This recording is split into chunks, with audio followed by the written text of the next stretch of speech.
Welcome to We Are Libertarians. You are listening to a very special episode of We Are Libertarians. This is a series we call Defined. A while back, as you heard in the first episode, I was thinking about the definitions that we use, and so I want to trace back the history of libertarian thought and define terms, and then also expand that out eventually into the liberal space, the conservative space, and politics at large. And helping with me on this series is Matt Wittleif. Matt, how are you?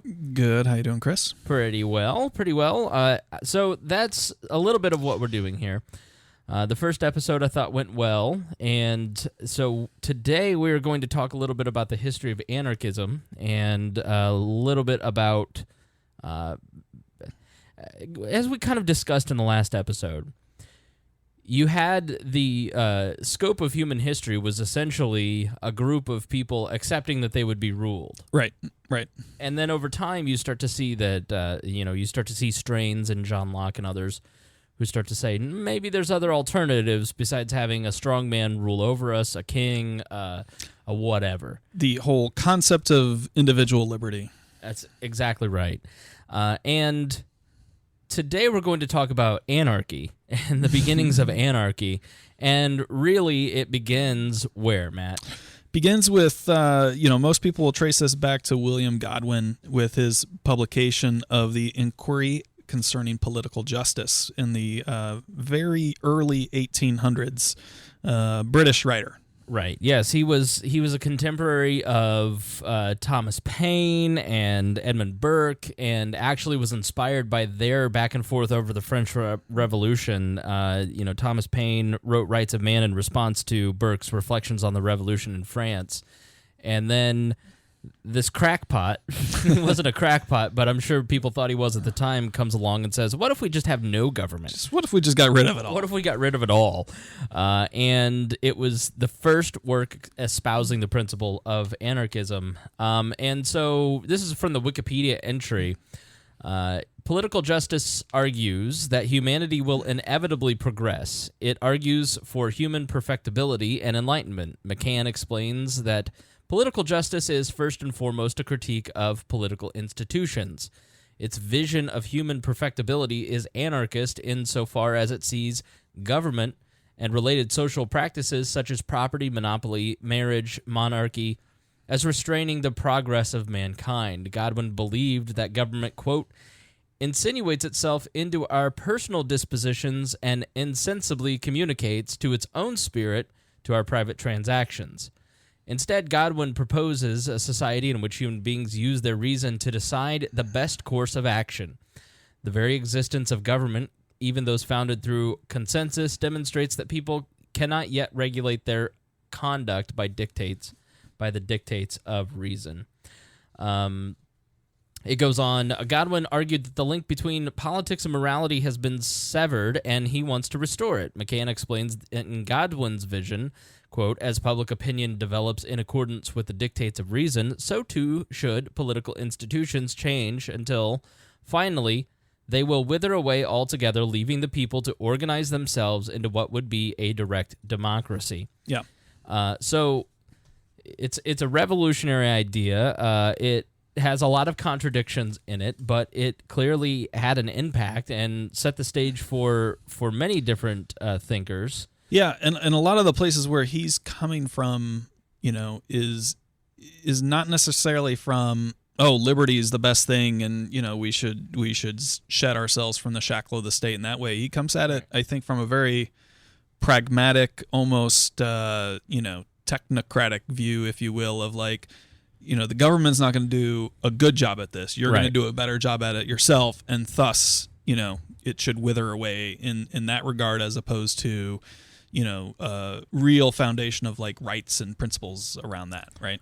Right. So he inspires a lot of people, but anarchy doesn't stop there. It moves on to whom next? No, I mean, the next major figure is going to be Pierre-Joseph Proudhon, a Frenchman, and Proudhon's writings become really the basis of modern well, not really just modern, just purely of anarchist thought, right? Because Right. he is the first person to, use the word anarchy in his writings and formally push that as an ideology and as a concept. And Proudhon's very much a radical, right? So to understand where he comes from, some understanding of French history is interesting, right? So Okay. so you've got the king who was, the regimes of the king for centuries upon centuries leading up to then the French Revolution in the late 1780s, 1790s, then Napoleon, and there's a huge back and forth of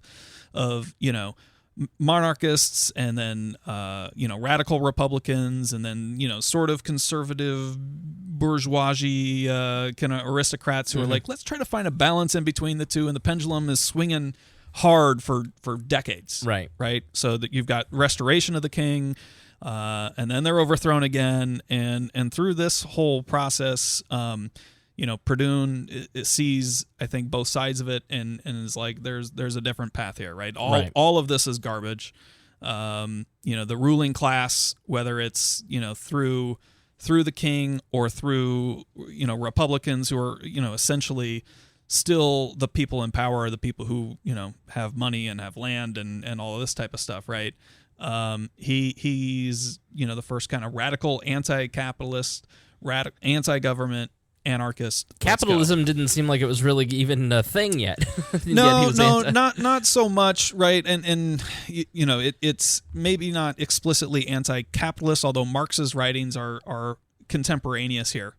I don't know the exact timing of when each of Proudhon's works kind of coincide with Marx, but it's contemporaneous here, and it's really the rejection of going for the classless society, the unshackling of the aristocracy, and all of that, right? Yeah. So excuse me, I'm still playing with all the mics. They're still all being a little buzzy and a little weird. So Proudhon was born in 1809, died in 1865, and he was a French politician, and he was a founder of the mutualist philosophy, which James Neese subscribes to. Matt Cano. I'm sorry, Matt. The libertarian socialist probably would trace his own beliefs back to Proudhon. He was the first person to declare himself an anarchist, and he's regarded as one of the most influential theorists along those lines. He became a member of the French Parliament after the Revolution of 1848, whereafter he referred to himself as a federalist. Yeah, that is kind of a matter of convenience to a degree. That the Revolution of 1848, you've got revolutions sweeping throughout Europe, right? For constitutional governments and republics, and alongside of that, he was able to wedge himself in. He is the originator of the concept of property as theft. Yes. So you could probably think the predecessor of taxation is theft. And I'm sure so you can think if you scream taxation is theft like a crazy person all the time, then you can probably thank him for that as well. Yeah, and that is really his the greatest hits of Proudhon, right? His first major work was entitled "What is Property?" or an inquiry into the principle and right of government. Right. But the argument in there is the assertion that property itself is theft. So this again kind of the conclusion of like how can we create a classless society? How can we not be under the thumb of the ruling elite and such? Is that you got to get rid of property.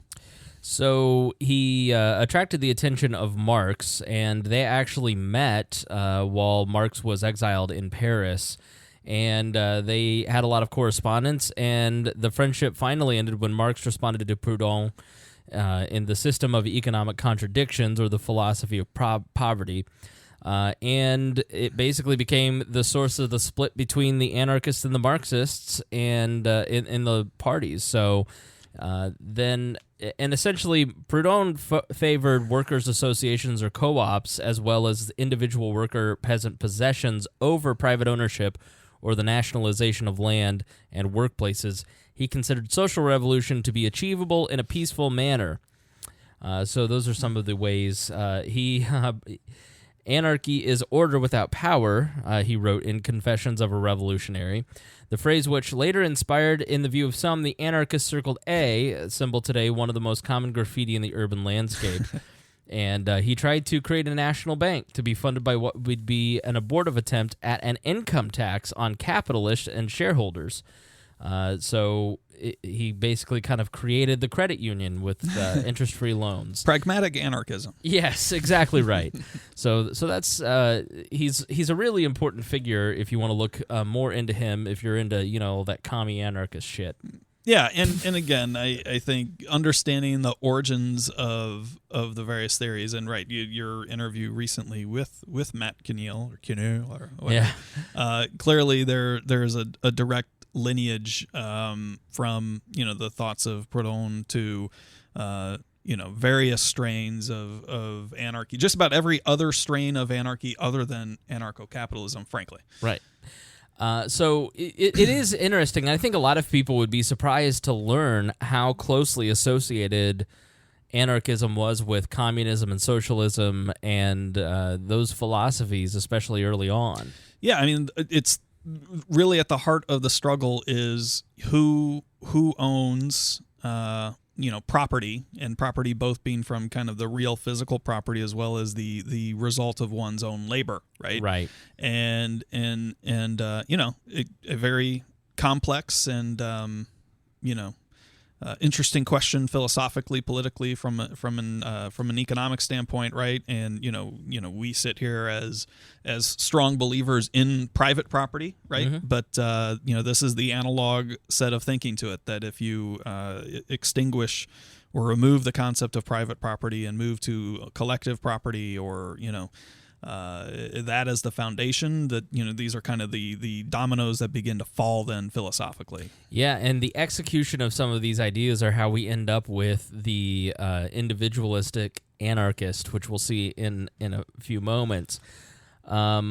So tell us about the First International, or the International Working Men's Association. Yeah, well, so again, one of the pieces at the center of all of this is the fruits of the labor, right? And so in order to rise up against the class of people who own the means of production and are siphoning off the profits of labor, right? This is the construction on socialist and to a degree syndicalist or anarchist principles.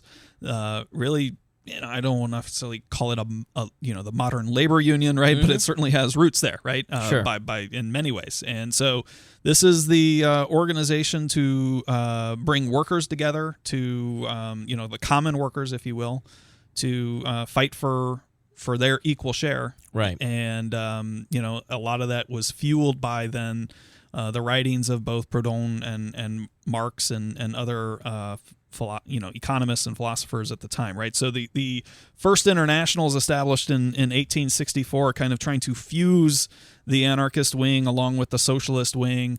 Marx is there. I think Engels may have already split from Marx at that point, but Proudhon and probably more importantly Mikhail Bakunin. Yeah, who's really becomes the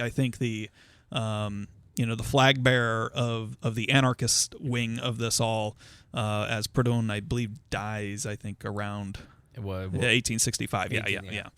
So Bakunin becomes the the figurehead within the working, within this organization from an anarchy standpoint, and Marx from the socialist standpoint.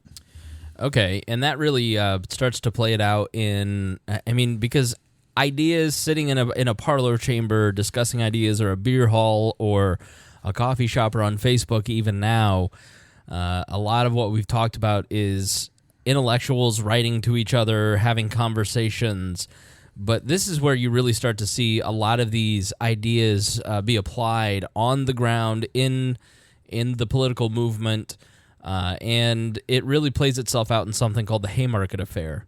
So what happened there? Yeah, I mean, so the Haymarket Affair is the antecedent of this in as it spreads internationally, right? So all of this starts in Western Europe, predominantly in France, and a little bit in Russia, right? As Bakunin, German with Marx, etc., right? And and it picks up some steam. And by the late 1870s, there's working man's associations. The International Association has truly become really international and cross Atlantic, and it's here in the U.S. And so anarchy is gaining steam, or more importantly, probably workers' rights, labor rights.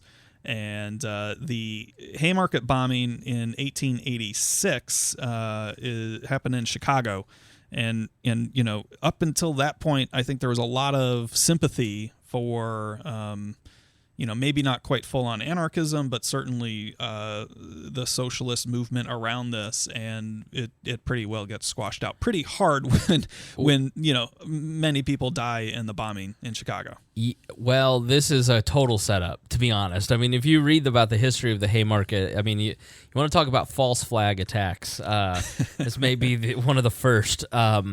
It begins where, kind of what's happening, especially in Chicago, if we're talking, you said 1886? I think the actual bombing is 1886, yeah. 1886. You're talking about a rapid expansion. After the Civil War, there's something called the Long Depression.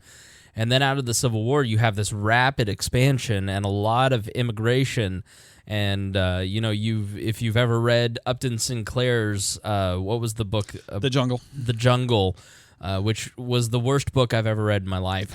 I hated that book so much. Such a boring book. But, it was such an impactful book at the time because people just didn't have any kind of concept of what it was like working in these slums. And it's sort of funny to see... Shameless is like the modern The Jungle, the Showtime's the Shameless show. So you have people in these slums and they're starting to fight for more rights, one of them being the 8-hour workday. And this is, you always see your Union Democrat friends on Labor Day, you're like, what's the point of this again? And they're like, well, labor unions gave you the 8-hour workday. Like, yeah, in 1886. Like, yeah. And Proudhon was actually I think it might have been Robert Owen who was the big proponent of this, which we'll talk about him in a moment. But, this movement gets started in England and France and Europe and then spreads to here. And so people are fighting for 8-hour workdays as opposed to 12, 14-hour days. Mm-hmm. And they start picketing for better wages, especially once Ford comes along, then it really picks up. But, all through this period of antebellum America and in the progressive era even, you have constant battles between companies and their private security agencies like the Pinkertons, which eventually, the Pinkertons were basically this private security agency who were the police force, the paid thugs, essentially, right, of corporations. So let's say you have a company. Well, they're the ones with guns that kind of keep you in line. And so, go ahead. The anarchist dream. Yeah, exactly right. And then you have strikes, and so these strikes are all busted by Pinkertons, by these private security agencies, and eventually those get reeled in, and the Pinkertons go on to form, what was it, the Secret Service? Yeah, I think so. I should have said the anarcho-capitalist dream. Yes, exactly. Roving bands of armed bandits, yes. So... we're gonna get hate mail about that one. So in Chicago, you have people living on $1.50 a day. They're working over 60 hours a week on a 6-day work week, and Chicago becomes a battleground for many of these unions, and employers respond with the anti-union measures and walkouts with firing, blacklisting union members, locking out workers, recruiting strike breakers, meaning headbusters, employing spies, thugs, and private security forces, exacerbating the ethnic tension in order to divide the workers. This is from Wikipedia. I choose that just because it's such a clear explanation and easily accessible for you and me. So you have May Day strikes in October of 1884, and people start preparing for a general strike across the city, and on Saturday, May 1st, thousands of workers went on strike, and rallies were held throughout the U.S. with the cry, 8-hour workday with no cut in pay. And May 1st, by the way, is where almost every other country in the world celebrates Labor Day. Really? Okay. Yeah. Today. Was it because of this particular incident? That we moved it. Yeah. But I'm saying, like, May Day, you hear about that all the time. Was it because of this particular time period? It started before that. I'd have to double check that part. Yeah. And so, estimated number of striking workers across the was 300,000 to 500,000. In New York City, the number of May Day demonstrators in 1886 were at 10,000, 11,000 in Detroit, 10,000 in Milwaukee, 30 to 40,000 in Chicago. So it was incredibly intense in Chicago, especially around the lumber yards. On May 3rd, striking workers in Chicago met near the McCormick harvesting machine plant, where they had been locked out. And they had a lot of different speakers, including August Spies. And then on this particular day, there was a well-planned and coordinated. The general strike to this point had remained well-planned and coordinated. The general strike to this point had remained nonviolent. And when the end of the workday bell sounded, however, a group of workers surged to the gates to confront the strike breakers, the scabs. Yeah. Despite calls for calm by Spies, the police fired on the crowd. 2 McCormick workers were killed. And that, of course, anytime there's violence, that's when things just get lit. Yep.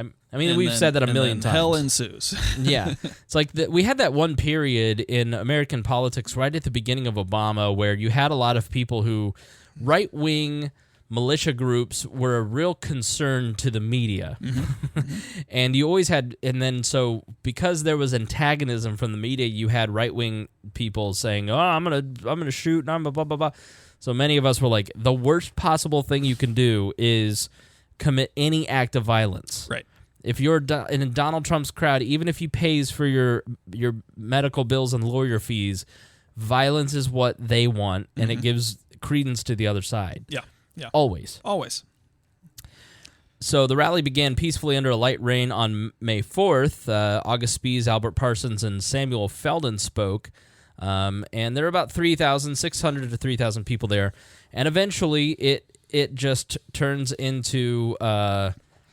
they were holding a rally the next day after this violence had broken out. And the city did not want them to. The police did not want them to. And they held a rally. They were saying it was peaceful. They were having speeches, listening. It was calm. And then the police start marching towards them in battle gear, basically, dressed like a SWAT team in Ferguson. And as the police start to approach, someone throws a poorly made bomb with dynamite in it. It kills several police officers. And then from then on out, it leads to trials. It leads to the anarchists being completely smeared across. And there was just a huge outpouring of support for the police officers. Yeah, for the state. Yeah. For the state, even though the police officers were the one that really were the aggressors in that incident.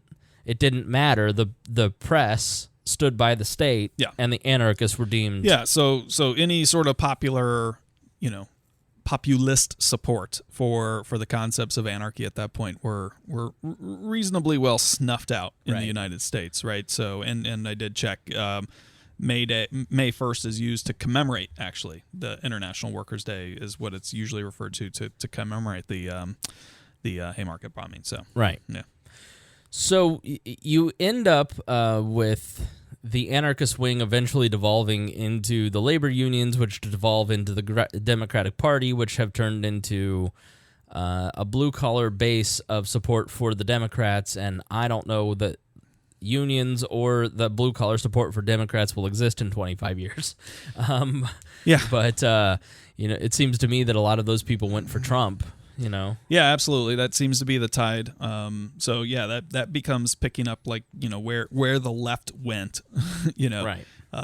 When we get to that part of the defined series here, right? So yeah. So let's go back in time and talk about American anarchism. And this next guy is Robert Owen. Yeah. And Robert Owen is He exists in the time of the American founders. He actually spoke when he came to America to a joint session of Congress, and Thomas Jefferson, James Monroe, John Quincy Adams, James Madison were all there to hear him speak about socialism and the utopian dream that he had. So he was a contemporary of the founders, and he was born in England in 1771, and he was a social reformer and a founder of utopian socialism and the co-op movement. And he got heavily involved in the 1800s in improving worker conditions and was instrumental in he bought a textile mill at one point, and he was from a wealthy family, like most socialists are. And eventually, this textile mill, he kind of took some of his socialist ideas and applied it to what he was doing, sold it off because he wanted to do something a little bit grander. And so he ends up... so this textile mill, like even Nicholas I of Russia, was basically workers. It was the center of their life, and he tried to improve all of their lives, and so it was seen as a new model. But he was very involved in the intellectual circles of the time, like Jeremy Bentham, who, if you've ever seen The Philosopher, who preserved his head and body and is mummified, you can see Jeremy's head. And so in 1813, he authored and published A New View of Society, or essays on the principle of the formation of the human character, and explained a lot of his ideas. Owen felt that, now tell me if you think this is workable, Matt. Owen felt that human character is formed by circumstances over which individuals have no control. As a result, individuals cannot be praised or blamed for their behavior or situation in life. This principle led Owen to conclude that the secret behind the correct formation of people's characters is to place them under proper environmental influences, physical, moral, and social, from their earliest years. These notions of irresponsibility of humans and the effect of early influences on the individual's character formed the basis of Owen's system of education and social reform. So, no responsibility whatsoever. Well, okay, so let me attempt to at least interpret maybe a little bit differently here, right? So, I mean, I don't think he's coming. I think he's coming from a very paternalistic standpoint, and you know, he's very much a utopian, quote unquote socialist, as opposed to an economic socialist, right? His whole philosophy is coming from, people can be swayed in all sorts of different directions, and their life circumstances and the events that come around them, may not really be under their control, and you can't figure out how they're going to act from there, and why blame them, right? So let's get people to live in communities that are well structured, nurturing, cooperative, and caring, so that we all have the right influences around us, and can grow together, right? So I think it's a very noble idea, and certainly utopian idea. Can you execute that at grand scale? I mean, that's always the challenge, right? Right. Yeah, so many of the workers that he imported into his factory were orphans. They were thieves, drunks, and basically tried to help them turn their life around, and was somewhat successful in many ways. And he had a huge, based on that paternalistic, he's like, okay, well, we've got all these problems. Why don't we try to weed that out? And he started nursery schools, and was actually, he has a lasting heritage here in Indiana. Sure does. New Harmony. He comes to Indiana at one point, and the Common School Fund in the Indiana Constitution provides that the state of Indiana is constitutionally obligated to fund schools. And that is a piece of his heritage from when he came here. And so eventually he gets the idea that he wants to build a model society for socialism. He wants to implement what he calls a new view of society. Because of the success of his basically charitable business, he becomes kind of a celebrity in both Britain and the United States, speaks to the House of Commons about the poor laws, and basically because of the Napoleonic Wars, there's not a lot going on. So he says, I'm going to go to America and try something different. And what he wants to build in America, where he can raise the capital, is a community of about 1,200 people, where he says they should be settled on land from 1,000 to 1,500 acres, with all of them living in one large building that had a public kitchen and dining halls. Eventually, he expanded that to 3,000. Owen also recommended that each family should have its own private apartment and the responsibility for the care of their children until they reached the age of 3. Thereafter, children would be raised by the community at large, but their parents would have access to them at mealtimes and other occasions.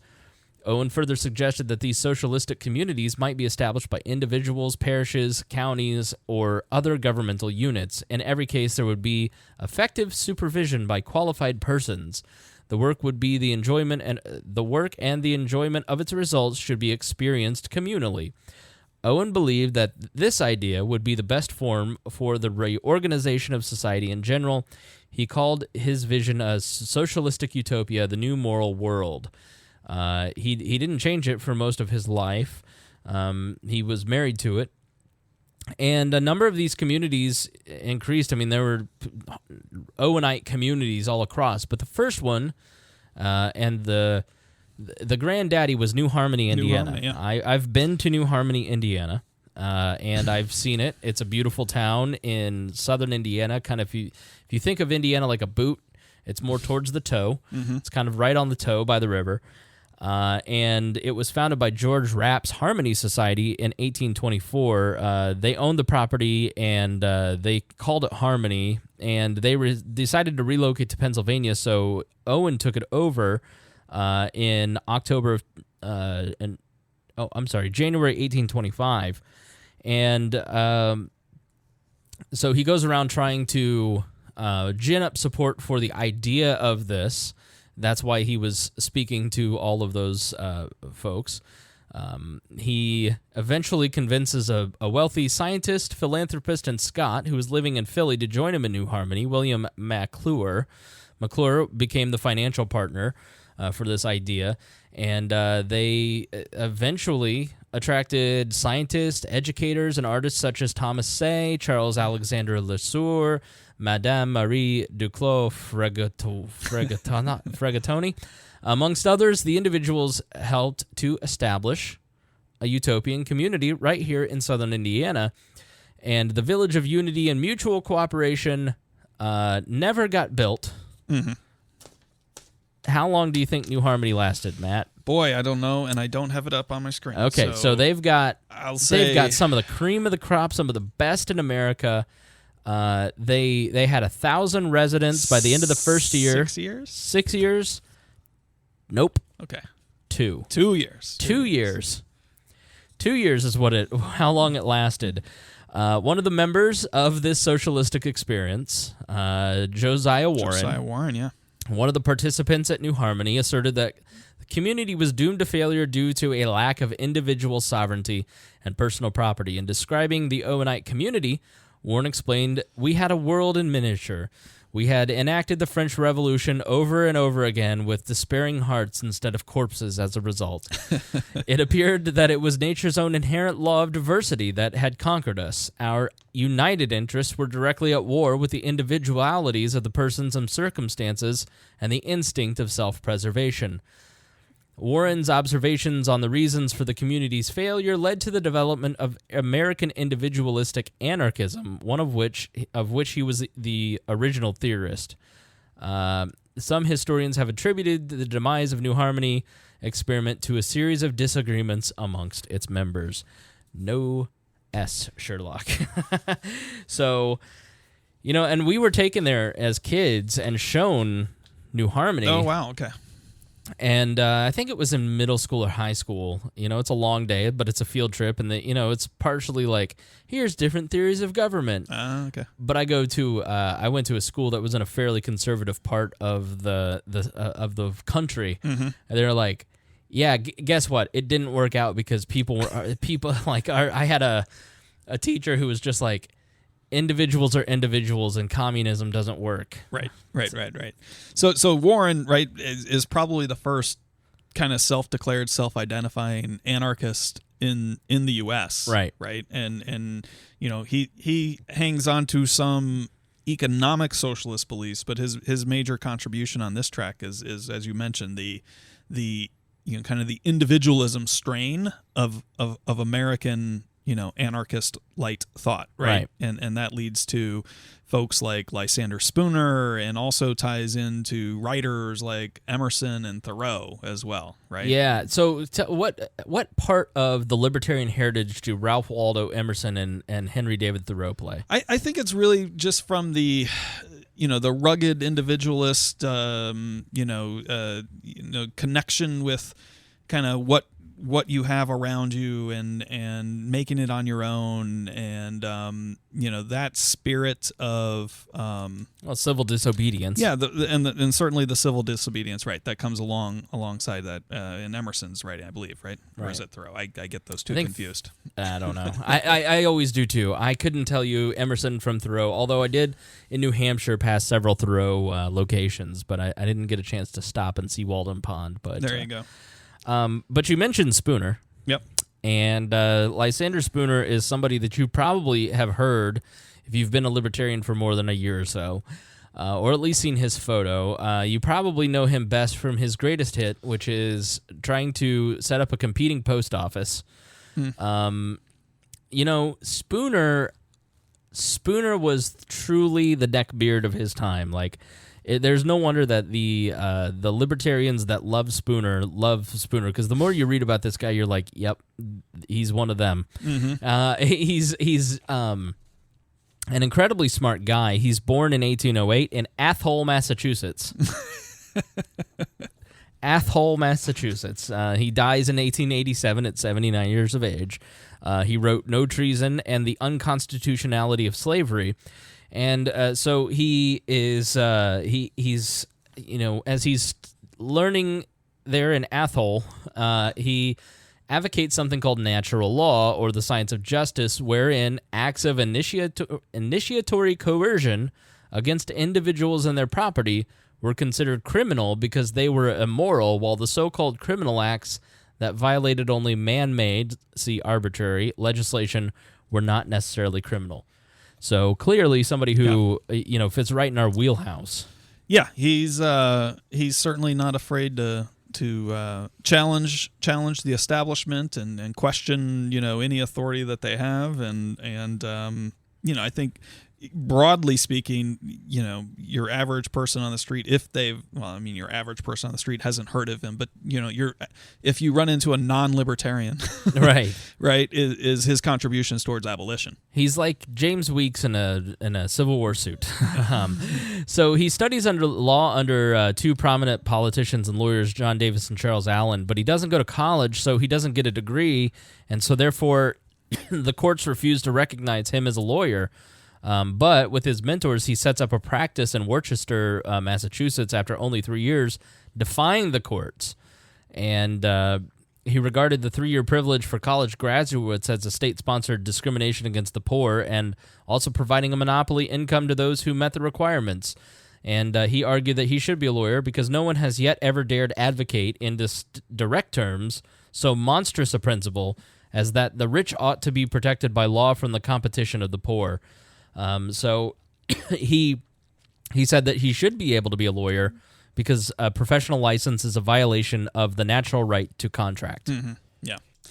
Yep. So, with Spooner and his, long career of writing, really, kind of rounds out the 19th century, I think. And now as we move into 20th century America, and kind of the ancestry of libertarian / anarchist thinking, you start to move into names that people will probably know a lot more, and they're borrowing bits and pieces from the American individualist ideal, the anarchism that springs out of socialist worker type of things in Europe, and fusing that all together, and you get people now like Ludwig von Mises and, Right. and Ayn Rand and, to a lesser degree, H.L. Mencken. One of my personal favorites. Yeah, love Mencken. Maybe not truly a libertarian per se. No, he was definitely, he was anti-authority. He was anti-power. Exactly. And that's why he would be sometimes considered in that. But, Rose Wilder Lane, Albert J. Nock, Leonard Reed, some of these names that you hear, even Hayek. Hayek would be sort of he's not in that first half, he's sort of mid-century.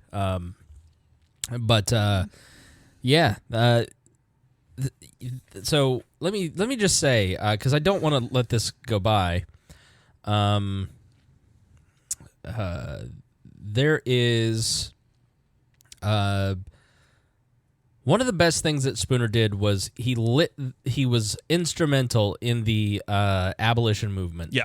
And basically wrote the legal. I mean, he was a legal advisor to many runaway slaves. Mm-hmm. He was someone who was writing the legal, the unconstitutionality of slavery was the legal framework. He wrote that in the 1840s. In the 1840s for abolishing slavery. So he was really instrumental in fighting for human freedom for African slaves and Black Americans. So rich heritage amongst libertarians and Lysander Spooner specifically for that. So let's do this. Let's stop there.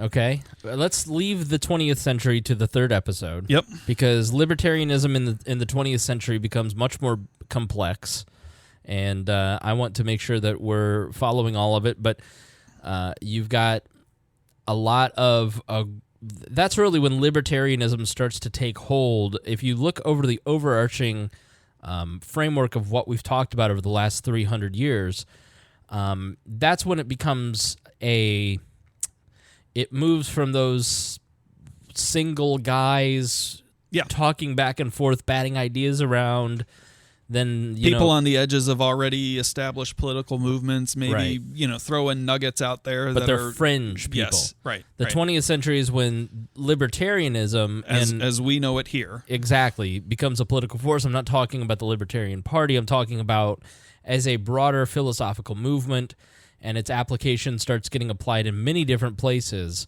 and is still evolving. So let's leave that there. As always, if you feel like we've missed anything, or if there's anything that you feel we should correct, then please, editor@wearelibertarians.com. I know you guys love to correct us, this is not a totally comprehensive thing, but we're trying to give you a quick overview and define sort of the history of some of these terms and where things are coming from.